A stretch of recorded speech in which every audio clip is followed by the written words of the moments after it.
Hi అండి. అందరికీ నమస్కారం. Welcome to my channel. ఈ వీడియోలో విశ్రాంత ఉద్యోగులకు భారీ శుభవార్త. సుప్రీంకోర్టు సంచలన తీర్పు విడుదల అంటూ అప్డేట్ అవ్వడం జరిగింది. సో, పూర్తి వివరాలైతే ఈ వీడియోలో తెలుసుకుందాము. వీడియో ఎక్కడే గాని స్కిప్ చేయకుండా ఎండ్ వరకు చూసేయండి. అప్పుడే ఇన్ఫర్మేషన్ పూర్తిగా అర్థమవుతుంది. అలాగే వీడియో చూస్తున్న ప్రతి ఒక్కరు లైక్ చేయండి ఫ్రెండ్స్. భారతదేశంలో ప్రభుత్వ ఉద్యోగం చేసి పదవీ విరమణ పొందిన లక్షలాది మంది పెన్షనర్ల జీవితాల్లో ప్రస్తుతం ఒక విధమైనటువంటి సందిగ్ధత నెలకొందనమాట. అంటే ఒకవైపు దశాబ్దాల క్రితం అత్యున్నత న్యాయస్థానం ప్రస్తావించినటువంటి అంటే సుప్రీం కోర్ట్ ఇచ్చిన చారిత్రాత్మక హక్కులు మరియు కొండంత అండగా నిలుస్తూ ఉండగా, మరోవైపు కేంద్ర ప్రభుత్వం ఇటీవల పార్లమెంట్‌లో ప్రవేశపెట్టిన నూతన చట్ట సవరణ వారి గుండెల్లో రైళ్లు పరిగెత్తిస్తున్నాయి.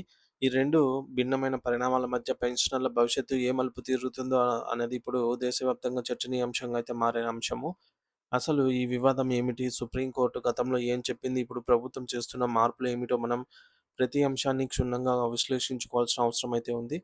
భారత పెన్షనర్ల చరిత్రలో సెప్టెంబర్ 17, 1982 నుంచి ఒక మరపురాని రోజుగా, ఒక గోల్డెన్ డేగా అభివర్ణించవచ్చు. ఆ రోజున భారత సుప్రీం కోర్టు అప్పటి ప్రధాన న్యాయమూర్తి జస్టిస్ వైవి చంద్రచూడ్ నేతృత్వంలోని 5గురు న్యాయమూర్తులతో కూడినటువంటి అత్యున్నత రాజ్యాంగ ధర్మాసనం DS నకారా versus union of India అనే కేసులో ఒక సంచలన తీర్పును వెలువరించింది. ఈ తీర్పు రాకముందే వరకు పెన్షన్ అనేది ప్రభుత్వం తన దయా దాక్షిణ్యాలతో ఇచ్చే ఒక బహుమతిగా లేదా భిక్షగా పరిగణించబడేది. కానీ సుప్రీంకోర్టు ఆ భావనను పూర్తిగా తుడిచిపెట్టేసి పెన్షన్ అనేది ప్రభుత్వం ఉద్యోగికి ఇచ్చే దానం లేదా అది ఉచితం ఏమీ కాదు. అది ప్రతి ఉద్యోగి తన సర్వీస్ కాలంలో దేశానికి, సమాజానికి అందించిన అంకిత భావంతో కూడిన సేవలకు గాను పొందే చట్టబద్ధమైన హక్కు అని దీన్ని కోర్టు భాషలో డిఫర్డ్ వేస్ లేదా వాయిదా వేయబడిన జీతం అని పిలుస్తారు. అంటే ఉద్యోగి తన యవ్వనంలో కష్టపడి పనిచేసినందుకు గాను ముసలితనంలో గౌరవంగా బ్రతకటానికి తన జీతం నుండి కొంత భాగాన్ని ప్రభుత్వం దాచి ఉంచి రిటైర్మెంట్ తర్వాత ఇస్తుందని దీని అర్థము. అంతేకాకుండా ఆ తీర్పులో మరో కీలకమైన అంశాన్ని కూడా ధర్మాసనం ప్రస్తావించింది.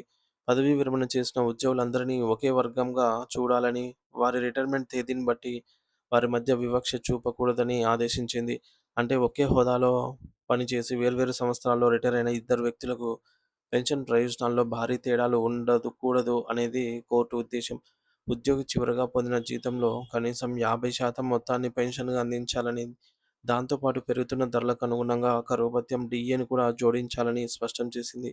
ఈ గొప్ప తీర్పు కారణంగానే ప్రతి ఏటా సెప్టెంబర్ 17న పెన్షనర్లు తమ ఆత్మగౌరవ దినోత్సవంగా పెన్షనర్స్ డే సందర్భంగా ఘనంగా అయితే జరుపుకుంటారనమాట. సెప్టెంబర్ 15న. సో, అయితే ఇంతటి పటిష్టమైన చట్టబద్ధమైన రక్షణ ఉన్నప్పటికీ ఇటీవలే కేంద్ర ప్రభుత్వం ఒక నిర్ణయం ఆహ్, పెన్షనర్ల పాలిట ఒక పిడుగులాగా మారింది. అదేంటంటే 2025 ఆర్థిక బిల్లు ద్వారా పెన్షన్ నియమ నిబంధనలకు ప్రభుత్వం కొన్ని కీలక సవరణను ప్రతిపాదించింది. ఈ సవరణల వెనుక ఉన్న అసలు ఉద్దేశ్యం పెన్షనర్లపై ప్రభుత్వానికి ఉన్న బాధ్యతను తగ్గించుకోవడమేనని ఆర్థిక నిపుణులు భావిస్తున్నారు. పార్లమెంట్‌లో ప్రతిపక్ష నాయకుడు కేసీ వేణుగోపాల్ వంటి వారు ఈ బిల్లును తీవ్రంగా వ్యతిరేకించినప్పటికీ పెన్షనర్ల ప్రయోజనాలను పక్కనబెట్టి ప్రభుత్వం ఈ మార్పులను ఏకపక్షంగా ముందుకు తీసుకెళ్తోంది.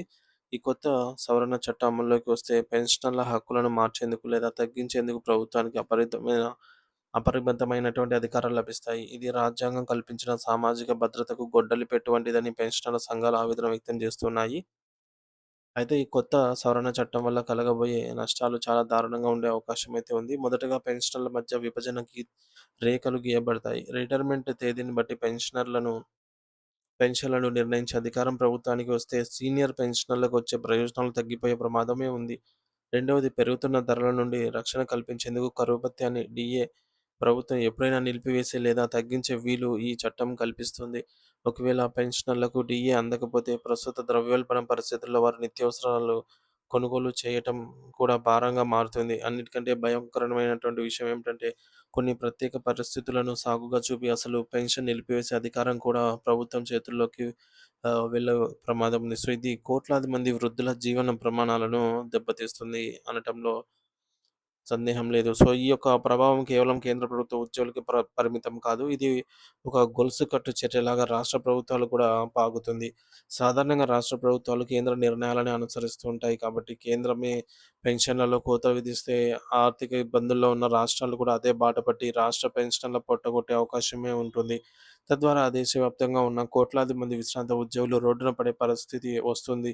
అందుకే ఇప్పుడు పెన్షనర్స్ అందరూ తమ కుల, మత, ప్రాంతీయ భేదాలు లేకుండా ఏకం కావాల్సిన సమయం ఆసన్నమైంది. సుప్రీంకోర్టు గతంలో ఇచ్చిన భరోసాను కాపాడుకోవడానికి ఈ యొక్క నల్ల చట్టాన్ని రద్దు చేయించుకోవడానికి ఐక్యంగా పోరాటం చేయడమే ఇప్పుడు ఉన్నటువంటి ఏకైక మార్గం.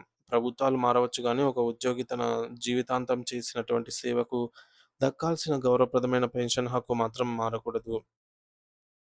సో, మొత్తానికి చారిత్రాత్మక తీర్పండి. 1982లో డీఎస్ నకారా కేసులో సుప్రీంకోర్టు పెన్షన్‌ను ఒక హక్కుగా అయితే గుర్తించింది. సో, పెన్షన్ నిర్వచనం ఏమిటంటే, ఇది ప్రభుత్వం ఇచ్చే భిక్ష కాదు. ఉద్యోగి పొందే వాయిదా వేయబడిన జీతం డిఫర్డ్ ఆహ్, సాలరీ.